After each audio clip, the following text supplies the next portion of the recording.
This episode of the Recovery Couch is brought to you by JB Davis at Performance Chrysler Dodge Jeep Ram. For integrity, service, and unbeatable deals, ask for JB in Centerville and tell them the Recovery Couch sent you. What's up, guys? Welcome back to the Recovery Couch. I'm your host, Brandon Couch, and this is episode 2 of our mini-series, Triggers and Triumphs. Today, we're talking about something almost every person in recovery wrestles with: loneliness and the dangerous pull of isolation. Let's be real. Loneliness hits different in recovery. It's not just about being alone. It's about feeling unseen, misunderstood, or disconnected from the world around you. Even in a crowded room, sometimes it can feel like no one really gets you. And for many of us, that feeling is a trigger. In addiction, isolation becomes a way of life. We hide, we avoid, we disconnect, not because we want to, but because shame tells us we're not worthy of connection, because pain convinces us that we're safer alone. But the truth is, isolation is a setup. When we're isolated, our thoughts echo louder. Our inner critic gets meaner. Our cravings get stronger. And before we know it, we're back in the same patterns we promised ourselves we'd never return to. The enemy of our soul loves isolation because when we're alone, we're vulnerable. But when we're connected,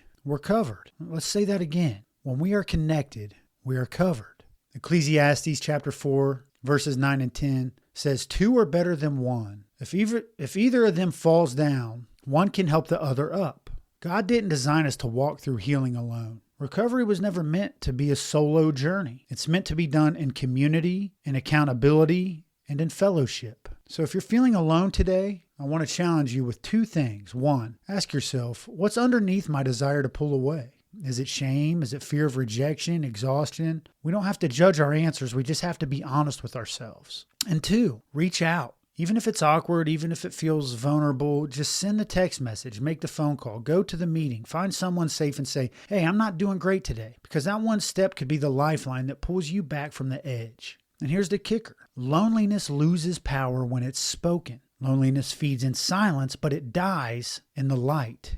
You are not alone, not now, not ever. Next time on the Recovery Couch, we'll tackle a big one: anger, and how it often masks deeper wounds. We'll learn how to honor it without being controlled by it. So until then, remember this: isolation might feel safe, but connection is where the healing happens. If this episode hit home, take a second to share it with someone you love. And don't forget to subscribe so you never miss what's next. I'm your host, Brandon Couch, and I want to thank you for joining us. We'll see you next time. This episode of the Recovery Couch is brought to you by Greg Swartz at Remax Victory and Affiliates. Whether you're buying or selling your home, Greg brings heart, hustle, and honesty to every deal. Call my friend Greg at 937-477-8975 today.